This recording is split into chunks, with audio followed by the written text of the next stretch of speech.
രാമചന്ദ്രാഭിഷേകം ശ്രീരാമചന്ദ്രാഭിഷേകം സീതയാ സഹിത രാമചന്ദ്ര രഘുവീരരാജ്യാഭിഷേകം ശ്രീനീലകണ്ഠാഭിഷേകം ആഞ്ജനേയ പരിസേവ്യൻ ധീരഭരതാഭിപൂജ്യൻ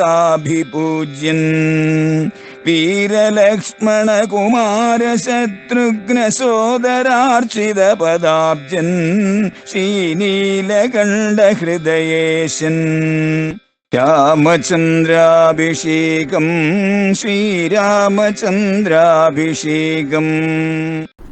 മനോഹരങ്ങളായിട്ടുള്ള പട്ട് വിരിപ്പുകളും വിരിച്ച് അങ്ങനെ തയ്യാറാക്കിയിട്ടുള്ള പല്യംഗങ്ങളുണ്ടവർക്ക് അതിലേ ഇരിക്കുള്ളൂ. ഇദ്ദേഹം തറയിലേക്ക് വീണു കിടക്കുകയാണല്ലോ.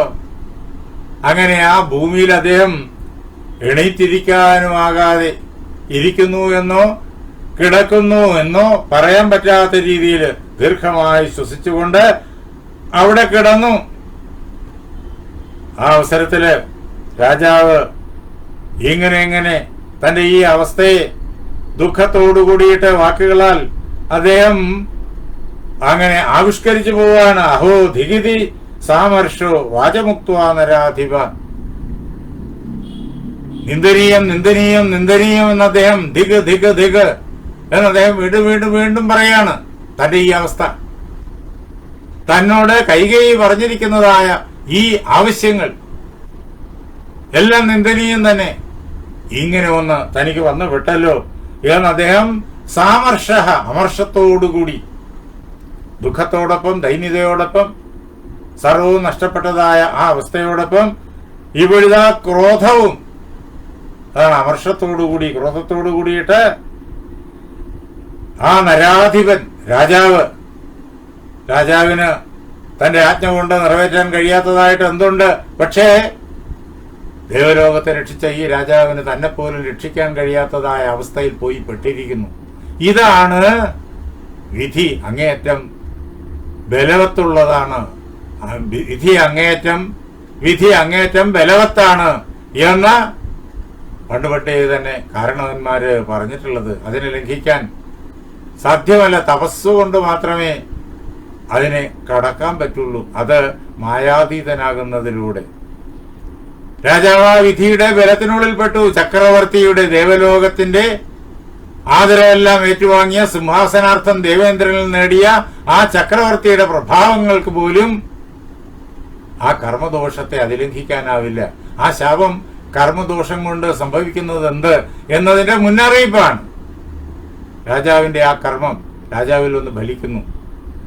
നാം ചെയ്യുന്ന ഏതൊരു കർമ്മം നമ്മിലേക്ക് തന്നെ വരും.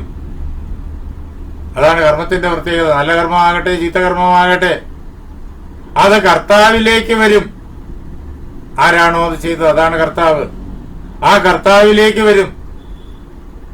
അത് വരാനായിട്ട് അതിൻ്റെതായ സമയമുണ്ട്. ഓരോ കർമ്മവും ഫലിക്കാൻ അതിൻ്റെതായ സമയമുണ്ട്. ആ സമയത്താണ് അത് വരിക.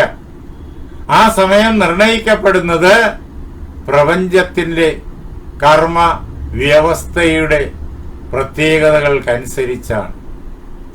ഈ ലോകത്തിൽ എല്ലാ കാര്യങ്ങളും ഇങ്ങനെ കൃത്യമായി നടന്നുകൊണ്ടിരിക്കുന്നു. 1, 2, 3 എന്നിങ്ങനെ സംഭവ പരമ്പരകൾ ഓരോ വ്യക്തിയുടെ ജീവിതത്തിലും സമൂഹ ജീവിതത്തിലും കുടുംബ ജീവിതത്തിലും രാഷ്ട്ര ജീവിതത്തിലും ലോക ജീവിതത്തിലും നടന്നുകൊണ്ടേയിരിക്കുന്നു. ഇതിനെ മുഴുവൻ ഇങ്ങനെ 1, 2, 3 എന്ന് ക്രമീകരിച്ച് ആരാണ് ഈ ലോകത്തില് അടുക്കി ഇങ്ങനെ പ്രവർത്തിപ്പിക്കുന്നത്? രണ്ടാമത്തെ സംഭവത്തിന് ഒന്നാമത്തെ സംഭവത്തിന്റെ സ്ഥാനമില്ല. മൂന്നാമത്തെ സംഭവത്തിന് രണ്ടാമത്തേതിന്റെ സ്ഥാനമില്ല. രണ്ടാമത്തേതിന് മൂന്നാമത്തേതിന്റെ സ്ഥാനവും ഇല്ല. വളരെ കൃത്യമായിട്ടാണ് അതിനെ അടുക്കി വിട്ടിരിക്കുന്നത്. നമ്മളൊരു ഗോവണി കൂടി കയറുമ്പോൾ നമ്മൾ ഓരോ പടിയായി കയറും പോകുന്നത് പോലെ 2ൽ നിന്ന് 3ലേക്ക് കയറി, 3ൽ നിന്ന് 4ലേക്ക് കയറി, അതേപോലെ വളരെ കൃത്യമായിട്ടാണ് ഈ സംഭവങ്ങളെല്ലാം ഓരോരുത്തരുടെ ജീവിതത്തിലും ലോക ജീവിതത്തിലും ഒക്കെ നടന്നുകൊണ്ടിരിക്കുന്നത്. ആരാ ഇതിനെ ക്രമീകരിക്കുന്നത്? ഈ സംഭവക്രമങ്ങളെ അതിലംഘിക്കാൻ ചക്രവർത്തി വിചാരിച്ചാൽ പോലും സാധ്യമല്ല. അത് നമ്മളിവിടെ കാണുന്നു. ഇവിടെ മാത്രമല്ല, ലോക ചരിത്രം മുഴുവൻ കാണുന്നു. ലോക ചരിത്രം നോക്കുക.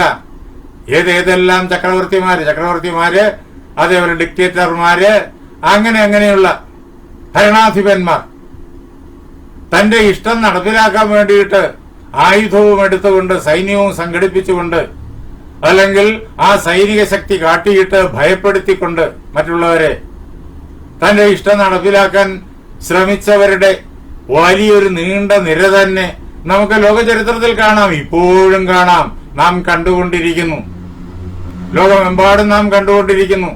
പക്ഷേ ഈ ഭരണാധിപന്മാർക്ക് അവരാഗ്രഹിച്ച തെറ്റായ കാര്യങ്ങൾ, വിധിക്ക് വിപരീതമായ കാര്യങ്ങൾ എന്തെങ്കിലും നടപ്പാക്കാൻ കഴിയുന്നുണ്ടോ? കഴിഞ്ഞിട്ടുണ്ടോ? ഇല്ല. ലോകത്തെ മുഴുവൻ തന്റെ കാൽക്കീഴിൽ കൊണ്ടുവരാൻ വേണ്ടിയിട്ട് ചാടിപ്പുറപ്പെട്ട എല്ലാ യുദ്ധ കുതുകികൾക്കും അലക്സാണ്ടർ തൊട്ടിങ്ങോട്ട് അവരാഗ്രഹിച്ചതൊന്നും നടന്നില്ല. അതിന് നാലിലൊന്നും പോലും നടന്നില്ല. വിപരീതം സംഭവിക്കുകയും ചെയ്തു. അതാണ് ലോകചരിത്രം കാണിച്ചു തരുന്നത്. അതിവിടെ നമ്മൾ ദശരഥന്റെ ജീവിതത്തിൽ കാണുകയാണ്. ചക്രവർത്തിക്ക് പോലും തന്റെ ആ കർമ്മദോഷത്തെ, ആ കർമ്മം വന്ന് തന്നെ പ്രഹരിക്കുന്ന ആ ഒരു അനുഭവത്തെ അതിലംഘിക്കാനായില്ല. എത്ര ശ്രദ്ധയോടുകൂടി അദ്ദേഹം ജീവിതത്തിന്റെ ഓരോ വഴിത്തിരിവിലും കാര്യങ്ങൾ നീക്കി. പക്ഷേ അത് ഭരിക്കേണ്ട സമയമായപ്പോ ഭരിച്ചു. നേരത്തെ എന്തുകൊണ്ട് അത് വന്നില്ല? അതിനുള്ള സമയമായിരുന്നില്ല. ഈ ലോകത്തില് എന്തും സംഭവിക്കുന്നത് ചാക്രികമായിട്ടാണ്. സ്വാമി വിവേകാനന്ദൻ അമേരിക്കയിൽ ചെയ്യുന്ന പ്രസംഗങ്ങളില് യോഗശാസ്ത്രത്തെ ആസ്പദമാക്കിയുള്ള പ്രസംഗങ്ങൾ ധാരാളമുണ്ട്. വിവേകാനന്ദ സാഹിത്യ സർവസ്വം 1-ാം വോള്യത്തില് ഭക്തി, യോഗം തുടങ്ങിയവ, കർമ്മം, ഇത് മൂന്നും അദ്ദേഹം വിശദീകരിക്കുന്നുണ്ട്. അത് ഇങ്ങനെ സമാഹരിച്ചതാണ്. അദ്ദേഹത്തിന്റെ പല കാലങ്ങളിൽ ചെയ്തതായ പ്രസംഗങ്ങളെല്ലാം സമാഹരിച്ചതാണ്. ഭക്തിയുടെ പ്രസംഗങ്ങൾ, യോഗത്തെക്കുറിച്ചുള്ള പ്രസംഗങ്ങൾ, അതേപോലെ തന്നെ കർമ്മത്തെക്കുറിച്ചുള്ള പ്രസംഗങ്ങൾ. ഇത് 1-ാം വോള്യത്തിൽ, വിവേകാനന്ദ സാഹിത്യ സർവസ്വം 1-ാം വോള്യത്തിൽ വരും. അതില് യോഗത്തെക്കുറിച്ച് അദ്ദേഹം ചെയ്യുന്ന പ്രസംഗങ്ങളുണ്ട്. ആദ്യം അതിന്റെ ശാസ്ത്രം വിശദീകരിക്കുന്ന പ്രസംഗങ്ങൾ, അത് കഴിഞ്ഞിട്ട് പതഞ്ജലിയുടെ യോഗ സൂത്രങ്ങൾ അദ്ദേഹം വ്യാഖ്യാനിക്കുന്നുമുണ്ട്. അവിടെ ആ പ്രസംഗങ്ങളിൽ അദ്ദേഹം പറയും, ഈ ലോകത്തിലെല്ലാം ചാക്രികമായിട്ടാണ് സഞ്ചരിക്കുന്നത്. ഋജുരേഖ എന്നുള്ളത് ഈ പ്രപഞ്ചത്തിൽ ഇല്ല എന്ന് അദ്ദേഹം പറയും. നമ്മള് ജിയോമെട്രിയില് ഋജുരേഖയൊക്കെ വരയ്ക്കും, പക്ഷെ അത് ഋജുരേഖയല്ല, വലിയ ഒരു വൃത്തത്തിന്റെ ഭാഗമാണത്. അതുകൊണ്ട് നമുക്ക് അത് ഋജു പോലെ തോന്നുന്നു. എല്ലാം ചാക്രികമായി മാത്രമേ ചലിക്കൂ. നമ്മുടെ പ്രാണങ്ങളും അങ്ങനെ തന്നെയാണല്ലോ, ചാക്രികമായിട്ടുള്ള ചലനമാണല്ലോ. അതിന് എല്ലാത്തിനും ചാക്രികമായ ചലനമാണ്. അത് അനാദി അനന്തമായിട്ട് ഇങ്ങനെ നടന്നുകൊണ്ടേയിരിക്കുന്നു. അദ്ദേഹം പറയുന്ന ഉദാഹരണം, നമ്മൾ ഒരു കല്ല് ഒരു ഋജുരേഖ എന്ന് കരുതുന്ന ആ ഒരു തലത്തിലൂടെ ദൂരേക്ക് വലിച്ചെറിഞ്ഞാൽ അതിന് 1000 ആണ്ടുകൾ സഞ്ചരിക്കാനുള്ളതായ ശക്തിയെ നമ്മൾ ആ കല്ലിൽ പ്രദാനം ചെയ്താൽ അത് 1000 ആണ്ടുകൾ സഞ്ചരിക്കും. അതേപോലെ ഇത്രയും ആണ്ടുകൾ ജീവിച്ചിരിക്കുവാനുള്ളതായ ശേഷിയും നമുക്ക് കൈവന്നാൽ ഈ 1000 ആണ്ടുകൾക്ക് ശേഷം ആ കല്ല് നമ്മുടെ കയ്യിൽ തന്നെ വരും. നാം ഋജുരേഖ എന്ന് കരുതി എറിഞ്ഞ ആ മാർഗമുണ്ടല്ലോ, അത് ഒരു വർത്തുളമായ ഒരു പ്രതലത്തിന്റെ, വലിയ ഒരു വർത്തുള്ള പ്രതലത്തിന്റെ ഒരു അംശമാണ്. അതുകൊണ്ട് ഋജു എന്ന് നമുക്ക് തോന്നുന്നു എന്ന് മാത്രം. യോഗശാസ്ത്രത്തിൽ ആ പ്രാണഗതി, അതിന്റെ നമ്മുടെ ശരീരത്തിലും പ്രപഞ്ചത്തിലുമുള്ളതായ സവിശേഷതകൾ, ചലന പ്രത്യേകതകളൊക്കെ വിവരിക്കുന്നിടത്താണ് അദ്ദേഹം ഇത് പറയുന്നത്. ഋജുരേഖ എന്നൊന്നില്ല. ഇത് ആധുനിക ശാസ്ത്രം ഭംഗിയായിട്ട് സമ്മതിച്ചു കഴിഞ്ഞിരിക്കുന്ന കാര്യമാണല്ലോ ഇത്. അങ്ങനെ നാം ചെയ്യുന്ന ഏതൊരു കർമ്മവും, നാം എറിഞ്ഞ കല്ല് നമ്മിലേക്ക് തന്നെ വരും അത്രയും കാലം കഴിയുമ്പോൾ. അപ്പോഴേക്കും നമ്മുടെ ആയുസ് 120 വർഷം എന്ന് വെച്ചോളൂ. നമ്മൾ അനേക ജന്മങ്ങൾ എടുക്കും. ഇത് വരുന്നത് 1000 കൊല്ലം കഴിഞ്ഞാണെങ്കിൽ, 10000 കൊല്ലം കഴിഞ്ഞാണെങ്കിൽ, അനേക ജന്മങ്ങൾ കടന്ന് നമ്മൾ ചെയ്ത ആ കർമ്മം നമ്മിൽ എത്താനുള്ള സമയത്ത് നാം പുതിയൊരു ശരീരവുമായിട്ട് അവിടെ നിൽക്കും. ആ കർമ്മം വരും. ചില കർമ്മങ്ങൾ ഇന്ന് തന്നെ ഫലിക്കും, ചില കർമ്മങ്ങൾ നാളെ ഫലിക്കും, ചിലത് 10 വർഷം കഴിഞ്ഞ് ഫലിക്കും, ചിലത് 50 വർഷം കഴിഞ്ഞ് ഫലിക്കും, ചിലത് 80 വർഷം കഴിഞ്ഞ് ഫലിക്കും, ചിലത് നൂറ്റാണ്ടുകൾ കഴിഞ്ഞ് ഫലിക്കും. അത്രയേ ഉള്ളൂ. അതിന്റെ ആ ക്രമത്തിൽ കൃത്യമായി ഫലിക്കും. അതിന് ഒരു വിട്ടുവീഴ്ചയുമില്ല. അതാണ് ഈ മഹാരാജാവ് താൻ ചെയ്ത ആ കർമ്മത്തിന്റെ ഫലം. അതൊരു ദുഷ്കർമ്മമായിരുന്നല്ലോ, മനഃപൂർവ്വം ചെയ്തതല്ല. അതുകൊണ്ട് ആ ദുഷ്ടതയ്ക്ക് ഒരു വലിയ കുറവുണ്ടെങ്കിലും അതൊരു ദുഷ്കർമ്മമാണല്ലോ, ഹിംസയാണല്ലോ. അതിന്റെ ഫലം അനുഭവിച്ചേ പറ്റുള്ളൂ. ഏവന്തോം പുത്രശോകേന രാജൻ കാലം കരിഷ്യസി. ഇതാണ് അദ്ദേഹം കൊടുത്ത മുന്നറിയിപ്പ്. അങ്ങനെ അത് അദ്ദേഹത്തിൽ വന്ന് ഫലിക്കാൻ ഉള്ള സമയം ഇതായിരുന്നു. അപ്പൊ അതിനൊരു ഉപകരണം വരും. നമ്മൾ എറിഞ്ഞ കല്ല് 1000 വർഷം കഴിയുമ്പോൾ ആ കല്ലല്ല വരിക. ആ കല്ല് കുറെ അപ്പുറത്ത് നിന്ന് വീഴും. അതേപോലൊരു കല്ല് വരും. അത് പുറപ്പെടുന്നത് നാം നോക്കുമ്പോഴേക്കും വേറൊരാൾ എറിയുന്നു.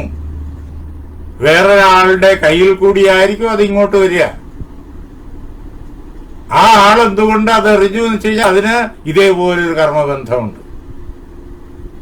വളരെ ജ്ഞാനസമ്പന്നവും രസവത്വമായിട്ടുള്ള വിഷയമാണിത്.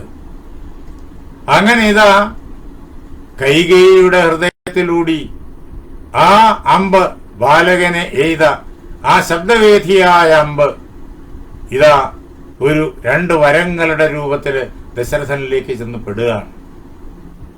നോക്കിക്കോണം കർമ്മത്തിന്റെ ബലം. അതാണ് മഹാരാജാവ് ആ അവസരത്തില് ഒന്നും ചെയ്യാനാകാതെ താൻ ചെയ്ത ദുഷ്കർമ്മത്തിന്റെ ഫലം അനുഭവിക്കുകയല്ലാതെ, അതാണ് ധിക്ക് ധിക്ക് ധിക്ക് ധിക്കെന്ന് പറഞ്ഞത്. ആ പ്രവൃത്തി താൻ വീണ്ടും വിചാരമില്ലാതെ ശബ്ദം കേട്ട മാത്രയിൽ ചെയ്തതായ അമ്പ് അതുണ്ടാക്കിയ ദുഃഖം, തപസ്വികൾക്കുണ്ടാക്കിയതായ ദുഃഖം, അതിനെ നിന്ദിക്കുന്നു എന്ന് മാത്രമല്ല, ലൗകിക തലത്തില് കൈകേയിയുടെ ഈ ചോദ്യത്തെ നിന്ദിക്കുന്നു. യഥാർത്ഥത്തിൽ ദശരഥന് ഇത് രണ്ടും മനസ്സിലുണ്ട്. ഇത് രണ്ടും ദശരഥന്റെ ഹൃദയത്തിലുണ്ട്. അതിന് രണ്ടിനെയും ചേർത്തിട്ടാണ് ധിക്ക് ധിക്ക് എന്ന് അദ്ദേഹം ഇങ്ങനെ നിന്ദാസൂചകമായ വാക്കുകൾ പ്രയോഗിക്കുന്നത്. നല്ല കാര്യങ്ങൾ ചെയ്താലോ, നല്ല കാര്യങ്ങൾ ചെയ്താൽ നന്മയുടെ ഫലം വരും. അത് ഇന്നും വരാം. ചില കർമ്മങ്ങൾ ഉടൻ തന്നെ ഫലിക്കും. ചിലത് ഇതേപോലെ തന്നെ 5 വർഷം കഴിഞ്ഞ്, 10 വർഷം കഴിഞ്ഞ്, 50 വർഷം കഴിഞ്ഞ് അത് ഫലിക്കും. നമ്മൾ ഒരു നെൽവിത്ത് നട്ടു കഴിഞ്ഞാൽ അത് ഫലിച്ചു കിട്ടാനായിട്ട് 3 മാസമോ അതിലേറെയോ എടുക്കും. നമുക്കറിയാലോ, അതുമില്ലാതെ അത് ഫലിച്ചു വരില്ല. അതിന് കാലത്തിൻ്റെതായ ഒരു വ്യവസ്ഥയുണ്ട്. ആ വ്യവസ്ഥ അനുസരിച്ചാണ് അത് ഫലിക്കുക.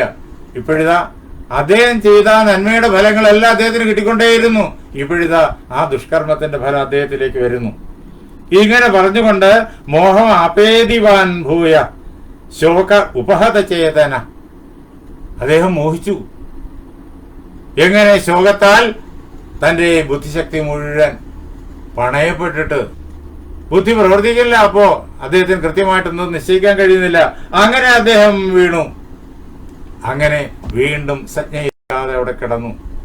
അത് കഴിഞ്ഞിട്ട് വീണ്ടും ഉണർന്നിട്ട് അദ്ദേഹം കൈകേയിയോട് പറയുന്നു, രാമനെ കാനനത്തിൽ അയക്കണം എന്നുള്ള എന്റെ ഈ അഭ്യർത്ഥന നീ പരിപൂർണമായിട്ടും ഉപേക്ഷിക്കണം എന്നൊക്കെ അദ്ദേഹം അഭ്യർത്ഥിക്കുന്നത് നമുക്ക് കേൾക്കാം. പക്ഷേ ശ്രീരാമചന്ദ്രൻ പിന്നെ എന്ത് ചെയ്തു എന്നും നമുക്കറിയാം. അച്ഛനെ സത്യപ്രതിജ്ഞനാക്കാൻ അദ്ദേഹം ചെയ്യേണ്ടതെന്തോ വളരെ കൃത്യമായി ചെയ്യുന്നതെന്ന് നാം കാണും.